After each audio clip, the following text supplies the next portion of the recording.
आणि आता राज्याच्या विविध जिल्ह्यातल्या ठळक घडामोडींकडे एक नजर. जिल्हा झटपट.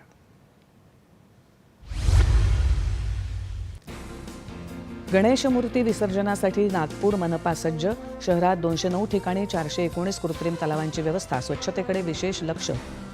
पूर्वत व्यवस्था.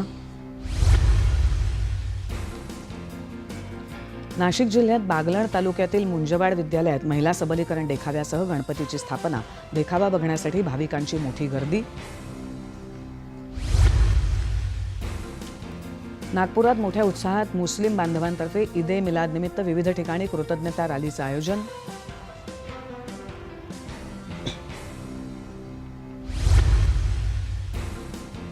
लोकसभेतील विरोधी पक्षनेते राहुल गांधी यांनी अमेरिकेत जाऊन आरक्षण विरोधी वक्तव्य केल्याच्या निषेधार्थ अहमदनगर जिल्हा भाजपाच्या वतीनं राहुल गांधींच्या फोटोला जोडे मारो आंदोलन.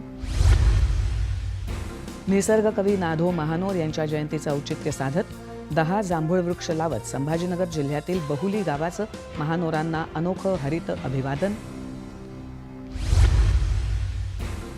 कौशल्य विकास या संकल्पनेचा लाभ अधिकाधिक युवकांना व्हावा यासाठी वर्धा जिल्ह्यातील 18 महाविद्यालयांमध्ये स्थापन होणार आचार्य चाणक्य कौशल्य विकास केंद्र.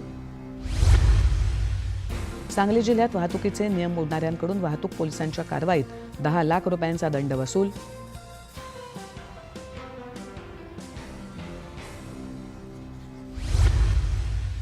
निरंकारी चॅरिटेबल फाउंडेशनच्या वतीनं वाशिम येथे भव्य रक्तदान शिबिरात 141 जणांनी केलं रक्तदान.